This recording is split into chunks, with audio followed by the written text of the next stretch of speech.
Nou, goeiemôre vriende, ons is die Here innig dankbaar dat hy van ons uitgespaar het, dat hy nog 'n nuwe dag tot ons lewens toegevoeg het, en kan ons vanmôre met groot sekerheid sê, dit is die dag wat die Here gemaak het, kom dat ons daaroor juig en bly wees. Nou, ons is tans besig met die reeks boodskappe vanuit die boek Spreuke. Ons het gevorder tot by Spreuke 25 en ons gaan vanmôre vers 19 tot 22 met mekaar hanteer. Nou, u sal onthou vriende, net weer om u te herinner, is altyd goed om net so deur herinnering 'n suiwere gesindheid op te wek, sake vas te maak in die hart. Dit is goed, ons leer deur dinge deur herhaling te hoor, en een van die dinge wat ek net vanmôre weer wil noem, jy sal onthou toe ons met die boek Spreuke begin het ons vir u gesê, 'n spreek is 'n kort, bondige gedagte, wat ons waarsku, aanspoor, oproep tot 'n wyse lewe voor God en mense. Dit is tydlose spreuke, met ander woorde, in die tyd van Salomo was dit van toepassing op die mense, in die Nuwe Testamentiese tyd was dit van toepassing op mense, deur al die eeue tot en met vandag, in die jaar 2025. Ons leer kosbare beginsels, sekere waarhede, maar ons het vir jou ook gesê, vriende, dat die boek Spreuke nie goddelike waarborge vervat nie, maar eerder sterk beginsels wat neergelê word, ten einde ons lewe te stuur in 'n rigting om God te verheerlik. Baie mense vat 'n spreek buite sy konteks, hulle vat hierdie spreek en sê, maar dis wat God sê en ek eis dit van die Here en ons kan dit nie doen nie. Sterk beginsels in die konteks van die boek in Hebreë, in die konteks van die Bybel in sy geheel, en dit leer ons hoe om te lewe in hierdie krom en verdraaide geslag. Nou vanmôre gaan ons weer 'n paar besondere gedagtes hanteer, vers 19 tot 22. Ek lees gou vir u vers 19. Daar staan 'n slegte tand en 'n voet wat sook, soos die vertroue op ontroue in die dag van benoudheid. Dit is vir my so mooi, want vriende, ons almal weet, as jy met 'n seer voet moet loop, hoe ongemaklik dit is, hoe pynvol dit is, en dis pynlik wanneer jy loop met hierdie voet wat heeltyd seer is en hy kramp en jy voel hoe hierdie pyne is. Ek het as jong man gereeld my enkels gesook en gereeld het hy so knop gestaan en ek weet presies wat dit is om met hierdie voet te loop wat nie lekker is nie. En dan ook die gedagte van 'n tand, 'n slegte tand. U en ek weet, wanneer jy daai hap roomys vat en daar is 'n slegte tand en hy koue kom ewe skielik op hierdie tand, die pyn wat deurskiet tot in jou kop, dis baie ongemaklik. En nou sê die Bybel vir ons dat 'n slegte tand en 'n voet wat sook, so is die vertroue op 'n ontroue in die dag van benoudheid. En vriende, ek dink onwillekeurig aan die man Job, 'n man wat deur geweldige pyn en stryd en hartseer gegaan het. En hy het 3 vriende gehad, en ons praat van die Joppe troosters, manne wat eintlik moes stil gebly het, en hulle het hulle vriend Job, ek wil amper sê, die vloer gevee met hom. Hierdie arme Job wat hulp nodig gehad het, wat bemoediging nodig gehad het, wat vertrou het op hierdie vriendskap van sy 3 vriende, het net stank vir dank gekry. Hulle het gesit en hom beskuldig, hulle het gesit en hom sleg sê, hulle het gesit en allerhande dinge van hom kwytraak wat nie waar was nie. Soveel so dat die Here aan die einde van die boek Job vir Job gesê, bid vir jou 3 vriende, dat ek hulle kan vergewe en genadig wees.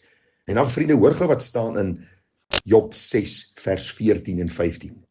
Vir die moedelose moet daar liefde wees van die kant van sy vriend. Ook al laat hy die vrees vir die Almagtige vaar. My broers het troueloos gehandel soos 'n spruit, soos die bedding van spruite wat wegloop, wat troebel is vanweë die ys, waarin die sneeu hom verberg. Vriende, is my so treffend as ek deur die boek Job lees, hoe Job vertrou het op hierdie vriende van hom. Hulle was vir hom goed in sy tye van voorspoed, maar toe dit moeilik begin gaan, het hulle Job letterlik vernietig met hulle woorde. Hulle het hom sleg gesê, hulle het hom beskuldig van alles en nog meer wat nie waar was nie. En daarom wil ek vir u sê, die vertroue op 'n onbetroubare is soos hierdie slegte tand en hierdie seervoet. Mag u en ek nie 'n onbetroubare vriend of getuie of buurman of gemeentelid wees nie. Mag ons eerbaar wees. Mag ons oggend en ons aandpraatjies dieselfde wees. Mag mense op ons steun en mag hulle ook saam met ons die pad stap. Een van die vertalings sê 'n seer tand, 'n voet wat meegee, soos dit om in gevaar staat te maak op 'n onbetroubare mens. Mag u en ek regtig die genade van die Here afbid. Die volgende vers wat ek met u gaan hanteer, kom daar uit vers 20. Soos een wat 'n kleed uittrek op 'n koue dag, soos asyn op loog, soos die een wat 'n bedroefde hart met liedere verwelkom. Nou een van die vertalings sê, iemand wat jou klere van jou afvat op 'n koue dag, of asyn op bytsoda, soos iemand wat vir jou liedjies sing, as jy treurig voel. Ag vriende, ons het onlangs die hartseer gehad van my skooma wat afgesterf het. En ek dink as ek 'n paar vrolike country liedjies vir my vrou gespeel het, dink ek het ek en sy definitief 'n argument gehad. Jy sien, baie keer moet 'n mens net dink voor jy iets doen. Onthou as 'n ander een deur pyn gaan, sê die Bybel moet ons saam met hulle voel. Die Bybel sê ons moet wees vir die wat ween om saam met hulle te ween. Soos die ene wat in droefheid is, asof ons saam met hulle bedroef is. En dis die hele gedagte wat hier na vore kom, dat ons nie sinnelose goed sal doen om mense te probeer opbeer wat deur pyn, hartseer, lyding en deur hierdie verliese gaan nie. Dat ons werklik ons optrede in lyn sal plaas met dit waardeur mense gaan. Dit is baie keer vir my hartseer om te hoor en te sien wat mense doen. Hierdie een het nou net sy ma of sy pa of sy broer aan die dood afgestaan en die ander klets en kuier en gaan aan asof daar niks gebeur het nie. Asof daar niks gebeur is. Jy probeer hulle opbeheer met sinnelose goed en musiek en kom ons gaan na hierdie mall toe en kom ons gaan na hierdie plek toe en ons gaan eet 'n stukkie uit en ons gaan doen bietjie dit of bietjie dat en die hele beginsel, baie keer is dit goed bedoelend. Maar vriende, dit is goed om te dink voor jy iets doen. En dis wat hierdie vers vir ons eenvoudig sê. Wanneer ons 'n sinnelose optrede loods by mense wat deur pyn, hartseer, stryd en al daai goed gaan, dis soos om in 'n yskoue dag die kleed van iemand weg te vat. Daardie klere wat hom moet warm hou, van hom weg te neem en hom in die koue te laat staan. Mag u en ek nie so 'n persoon wees nie. Mag ons die Here bid vir wysheid. Vriende, luister. Ons almal maak foute. Ons almal doen baie keer sinnelose goed. Ons almal tree baie keer verkeerd op. Maar ons het nie nodig om aan te hou so op te tree nie.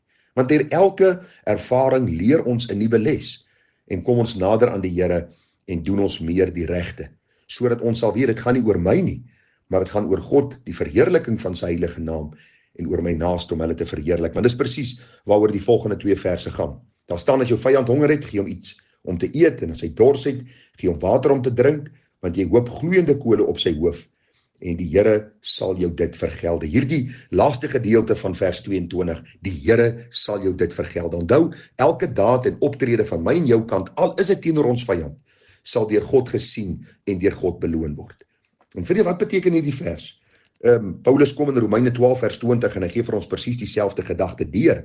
Dit gaan eenvoudig daaroor dat ons, wanneer mense in die nood is, hulle sal help. Al is dit mense wat miskien teenoor my vyandig gesind is.